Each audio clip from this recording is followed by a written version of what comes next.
Siapkah kamu menggali lebih dalam untuk memahami isi dan kebahasaan novel yang menarik ini? Unsur intrinsik adalah elemen-elemen yang membentuk dan menyusun sebuah karya sastra dari dalam yang menciptakan kesatuan dan makna dalam cerita. Elemen-elemen ini sangat penting untuk menganalisis dan memahami struktur inti cerita dalam karya sastra, salah satunya seperti novel yang akan kita bahas. Pertama adalah tema. Tema adalah pokok permasalahan yang mendasari dasar cerita. Selanjutnya, alur atau plot. Alur atau plot adalah jalannya sebuah peristiwa di dalam cerpen atau novel. Secara umum, alur pada novel dibedakan menjadi 3 macam, yaitu alur maju, alur mundur, dan alur campuran. Alur maju merupakan alur peristiwa-peristiwa atau kejadian dalam cerita yang bergerak secara urut dari awal hingga akhir dan memiliki jalan cerita yang rapi. Alur mundur merupakan alur peristiwa-peristiwa atau kejadian dalam cerita yang bergerak secara terbalik atau dari yang sudah berlalu. Yang terakhir, alur campuran. Alur ini adalah perpaduan antara alur maju dengan alur mundur. Namun, kadang jalannya alur secara acak dan tidak rapi. Selanjutnya, penokohan. Tokoh merupakan pemeran atau seseorang yang menjadi pelaku dalam cerita novel. Sedangkan penokohan atau karakterisasi merupakan watak atau sifat dari tokoh yang ada dalam cerita novel tersebut. Berdasarkan watak atau karakternya, tokoh dibagi menjadi 3, yaitu tokoh protagonis, tokoh antagonis, dan tokoh tritagonis. Tokoh protagonis digambarkan sebagai seseorang yang baik yang selalu mendapatkan masalah. Tokoh antagonis digambarkan dengan seseorang yang memiliki sifat buruk, tidak bersahabat, dan selalu menimbulkan konflik. Tokoh tritagonis merupakan tokoh yang menjadi penengah antara tokoh protagonis dan juga tokoh antagonis. Selanjutnya, yang keempat ada latar.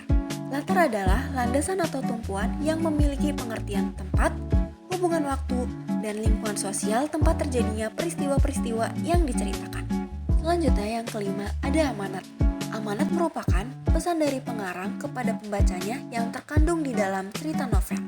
Dalam menyampaikan maksud pesannya, sang penulis biasanya mengungkapkannya secara tersirat ataupun tersurat. Yang keenam ada sudut pandang. Sudut pandang adalah cara penyajian cerita, peristiwa-peristiwa, dan tindakan-tindakan pada karya fiksi berdasarkan posisi pengarang di dalam cerita. Yang terakhir adalah gaya bahasa dalam novel.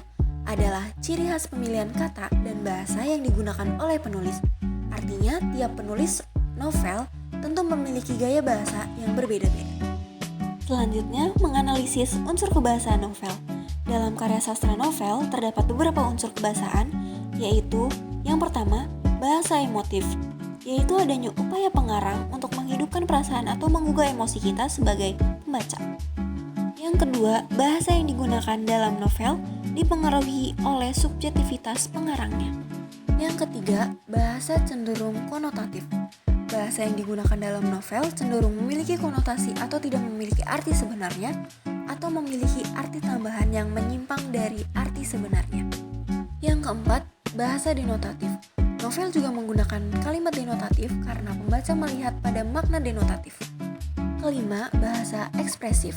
Bahasa ekspresif yang memberikan gambaran atas suasana pribadi pengarang atau suasana hati tokoh dalam cerita. Yang terakhir, bahasa dalam novel memiliki beberapa kata khusus, yaitu kata yang menyatakan urutan waktu, kata kerja yang menggambarkan tindakan, kata kerja yang menunjukkan kalimat tak langsung yang digunakan oleh pengarang novel untuk menceritakan tuturan atau ucapan para tokoh dalam novelnya. Kata kerja yang menggambarkan pikiran dan perasaan tokoh dalam cerita biasa disebut dengan kata kerja mental. Yang terakhir, kata-kata sifat digunakan oleh pengarang untuk memberikan gambaran atau deskripsi mengenai tokoh, tempat, dan suasana.